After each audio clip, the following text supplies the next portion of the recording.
నమస్కారం. ఈరోజు మనం ఓ ముఖ్యమైన విషయం గురించి మాట్లాడుకుందాం. అసలు నిజమైన నయం అంటే ఏంటి? క్లాసికల్ హోమియోపతి ప్రకారం ఈ మాటకి చాలా లోతైన అర్థముంది. ఇది కేవలం వైద్యం గురించి మాత్రమే కాదు, ఆరోగ్యాన్ని మనం చూసే విధానాన్ని మార్చేసే ఒక అద్భుతమైన ఆలోచన అన్నమాట. సరే, ఇక్కడున్న ఈ ప్రశ్నతో మొదలుపెడదాం. కాస్త ఆలోచించండి.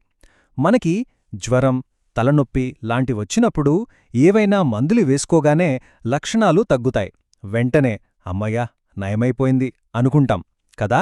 కాని అది నిజంగా నయమవడమేనా, లేకపోతే కేవలం ఓ తాత్కాలిక ఉపశమనం మాత్రమేనా? రండి, ఈరోజు ఈ విషయాన్ని కొంచెం లోతుగా చూద్దాం.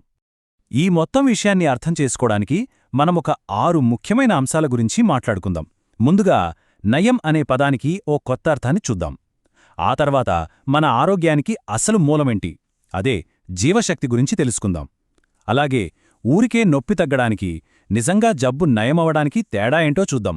మన శరీరంలో కనిపించే లక్షణాల అసలు ఉద్దేశమేంటి, నిజంగా నయమవుతుంటే కనిపించే గుర్తులేంటి, చివరిగా అసలైన ఆరోగ్యమంటే ఏంటో ఒక స్పష్టతకు వద్దాం. ఓకే, మనం మొదటి పాయింట్కి వచ్చేద్దాం.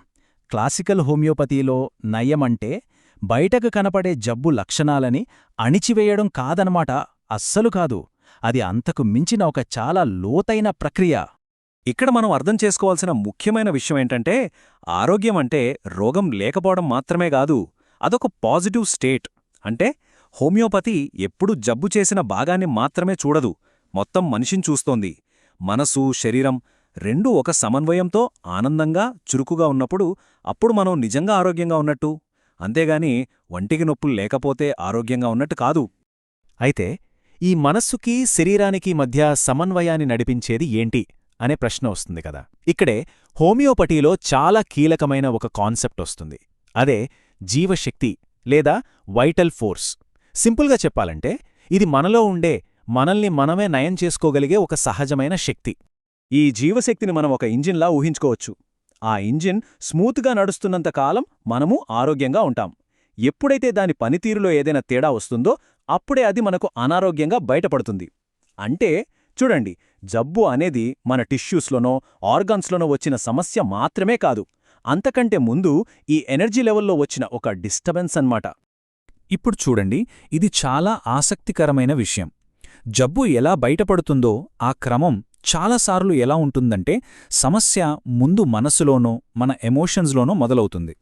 ఆ డిస్టర్బెన్స్ వచ్చి మన జీవశక్తిని దెబ్బతీస్తుంది.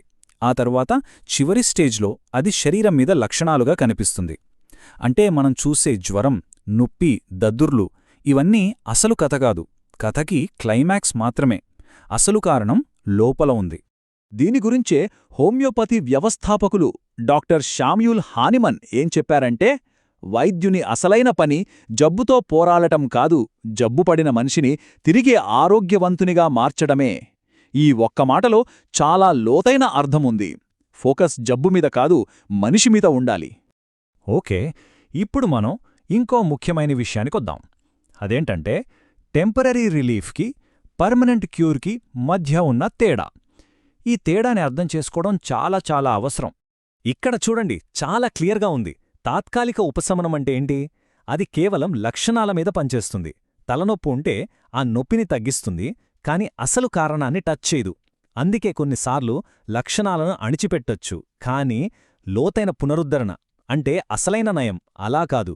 అది మనిషిమీద దృష్టి పెడుతుంది, వాళ్ల జీవశక్తిని సరిచేస్తుంది. దీనివల్ల ఆరోగ్యం మొత్తం తిరిగి వస్తుంది. సింపుల్గా చెప్పాలంటే, ఒకటి పైపైన పూత పూయడం లాంటిది, రెండోది లోపల్నుంచి రిపేర్ చేయడం లాంటిది. సరే, లక్షణాలను అణిచివేయకూడదు అంటున్నాం. మరి వాటి అసలు రోలేంటి, అవి ఎందుకొస్తాయి? ఈ సెక్షన్లో మనం లక్షణాలను మన శత్రువులుగా కాకుండా, మన శరీరం మనకు పంపే ముఖ్యమైన మెసేజ్లుగా ఎలా చూడాలన్నది తెలుసుకుందాం. అసలు నిజమైన నయమనేది ఒక పద్ధతి ప్రకారం ఒక ఆర్డర్లో జరుగుతుంది. దీనినే హెరింగ్స్ లా ఆఫ్ క్యూర్ అని అంటారు. అంటే నయం ఏ దిశలో ప్రయాణిస్తోందో చెప్పే ఒక రూల్ అన్నమాట. ఎలాగంటే ముందు లోపల నుంచి బయటకు నయమవుతుంది.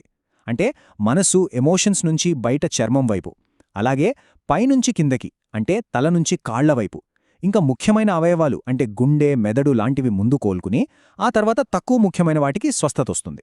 అన్నిటికన్నా ముఖ్యంగా జబ్బు లక్షణాలు ఏ ఆర్డర్లో వచ్చాయో వాటికి సరిగ్గా రివర్స్ ఆర్డర్లో తగ్గుముఖం పడతాయి. ఒక మంచి ఉదాహరణ చెప్తాను. మన ఇంట్లో పొగ వస్తే వెంటనే స్మోక్ అలారం మోగుతుంది. అప్పుడు మనం అలారం సౌండ్ని ఆపడానికి ప్రయత్నిస్తామా, లేక పొగ ఎక్కడ్నుంచి వస్తుందో చూసి మంటను ఆర్పుతామా? ఖచ్చితంగా మంటనే ఆర్పుతాం కదా. లక్షణాలు కూడా అంతే. అవి మన బాడీలోని అలారమ్స్. లోపల ఏదో సమస్య ఉందని మనకు వార్నింగ్ ఇస్తాయి. వాటిని అణిచివేయడమంటే అలారంని ఆఫ్ చేసేసి మంటను అలాగే వదిలేయడమే. ఇప్పుడు నేను చెప్పబోయేది మీకు కొంచెం వింతగా అనిపించొచ్చు, కాని ఇది చాలా ఇంపార్టెంట్. నయం అయ్యే ప్రాసెస్లో గతంలో అణిచివేతకు గురైన పాత జబ్బులు కొద్ది కాలంపాటు మళ్లీ పైకి రావచ్చు. ఉదాహరణకి ఆస్తమాకి ట్రీట్మెంట్ తీసుకుంటున్నప్పుడు వాళ్ళకి చిన్నప్పుడున్న ఏదైనా చర్మవ్యాధి కొన్ని రోజులు వచ్చి మళ్లీ తగ్గిపోవచ్చు. ఇలా జరిగితే అస్సలు కంగారుపడక్కర్లేదు. ఇది చాలా చాలా మంచి సంకేతం. శరీరం లోపల నుంచి తనను తాను క్లీన్ చేసుకుంటోంది అనడానికి ఇదొక ప్రూఫ్ అన్నమాట. సరే, అంతా బానే ఉంది. కాని ఈ ప్రాసెస్లో మనం నిజంగా బాగుపడుతున్నామా లేదా అని ఎలా తెలుస్తుంది? ప్రోగ్రెస్ని ఎలా గుర్తించాలి? అసలు నిజమైన నయానికి సంకేతాలేంటి? రండి, ఇప్పుడు కొన్ని ప్రాక్టికల్ విషయాలు చూద్దాం. అందరూ గుర్తుంచుకోవాల్సిన ఒకే ఒక ముఖ్యమైన విషయమేంటంటే, నిజమైన నయం అనేది ఎప్పుడూ హింసాత్మకంగా, బాధాకరంగా ఉండదు. అస్సలుండదు. అది చాలా సున్నితంగా, సేఫ్గా, శాశ్వతంగా ఉంటుంది. లోపల్నుంచి నయం అవ్వాలంటే చాలా కష్టపడాలి, బాధపడాలి అనే అపోహ నుంచి బయటకు రావాలి. ఒక మనిషిలో నిజమైన స్వస్థత మొదలైనప్పుడు మొట్టమొదట మార్పు కనిపించేది వాళ్ళ శారీరక లక్షణాల్లో కాదు, వాళ్ళ మనసులో. మానసికంగా చాలా ప్రశాంతంగా, తేలికగా ఫీలవుతారు. ఎనర్జీ లెవెల్స్ పెరుగుతాయి, హాయిగా నిద్రపడుతుంది, ఆకలి కూడా బాగుంటుంది. ఇవన్నీ జరిగాకే నెమ్మదిగా ఫిజికల్ సిమ్టమ్స్ తగ్గడం మొదలవుతాయి. ఓవరాల్గా వాళ్లలో ఒక సెన్స్ ఆఫ్ వెల్బీయింగ్, అంటే నేను బాగుపడుతున్నాను అనే ఒక ఫీలింగ్ కలుగుతుంది. ఓకే, మనం దాదాపు చివరికొచ్చేశాం. ఇప్పటివరకు మనం మాట్లాడుకున్న పాయింట్స్ అన్నిటినీ కలిపి అసలు ఆరోగ్యమంటే ఏంటో ఒక ఫైనల్ క్లారిటీ తెచ్చుకుందాం. సో ఫైనల్గా మనం తెలుసుకోవాల్సింది ఇదే: నయమంటే లక్షణాలను తరిమికొట్టడం కాదు, మన లోపలున్న జీవశక్తి యొక్క బ్యాలెన్స్ని తిరిగి తీసుకురావడం. ఆ బ్యాలెన్స్ ఎప్పుడైతే కరెక్ట్గా సెట్ అవుతుందో లక్షణాలకు అసలు పనే ఉండదు, అవే వెళ్ళిపోతాయి. ఎందుకంటే అవి ఉండాల్సిన అవసరం లేదు. సో ఆరోగ్యమంటే లోపలుండే ఒక హార్మోని అన్నమాట. అయితే ఇక్కడొక ప్రశ్న వస్తుంది. లక్షణాలను అణచివేయొద్దు, అవి జస్ట్ సిగ్నల్స్ మాత్రమే అంటున్నాం కదా, మరి వాటి ప్రాముఖ్యత ఏంటి? వాటిని మనం ఎలా అర్థం చేసుకోవాలి? వాటితో మనకేంటి ఉపయోగం? చాలా ఇంట్రెస్టింగ్ ప్రశ్న కదూ. దీనికి సమాధానం మనం మన తర్వాటి చర్చలో వివరంగా తెలుసుకుందాం. ముగించే ముందు ఈ ఒక్క మాటను గుర్తుంచుకుందాం: నిజమైన నయమంటే అంతర్గత సమతుల్యతను పునరుద్ధరించడం.